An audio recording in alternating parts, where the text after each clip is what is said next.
Bisan kung sagad sa mga kandidato sa Talisay City ang uncontested, apan Talisay City Police ug COMELEC may pahigayon gihapon og covenant signing alang sa limpyo ug malinawon nga piniliay. Tungsayran sa report ni Femery Dumabo. Mitambong una ang mga kandidato sa Santos na misa dayon gisunod ang Unity Walk paingon sa Talisay City Hall ganihang buntag. Gisunod dayon ang integrity ug covenant signing sa mga kandidato ug nagkadang ahensya sa gobyerno alang sa malampuson ug malinawon nga piniliay karong Mayo 12.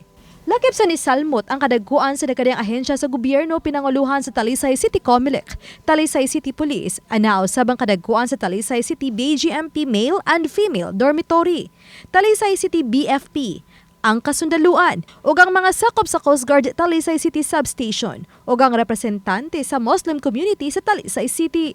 Gipasabot ni Attorney Richley Consulta, Election Officer ug Police Lieutenant Colonel Mayla Maramag, hepe sa kapulisan, nga bisan kun walay natalang election-related violence sa dakbayan, angay lang gihapong pahinumduman ang mga kandidato ug ang ilang mga supporters nga mosunod sa balaod sa pagpangampanya. Para magkahiusa jud ato ang mga candidates, stakeholders sa pag-campaign to the standards of integrity and peace while we proceed with the elections.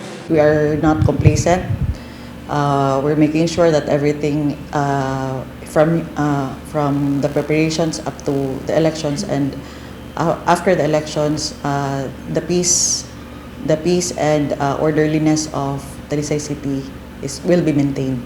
Samtang gipahinumduman usab ang mga kawani sa gobyerno ilabi na kapulisan nga kinahanglang non-partisan o way paborang mga kandidato ug sa mga barangay officials nga di mo gamit sa mga resources sa barangay o LGU sa pagpangampanya ug di makatabang og pangampanya panahon sa office hours. Ibilin sa kuha sa ato ang Regional Director si Police Brigadier General Red Maranan nga be firm and be apolitical in everything that you do and make sure that there is safe and the election is safe and peaceful in your area. Elected barangay officials from barangay captain to barangay councilors, SK president to SK councilors, they are allowed to engage in partisan political activity or campaigning provided nga dili nila gamiton ang resources sa gobyerno ug ilang pagpagkampanya after office hours.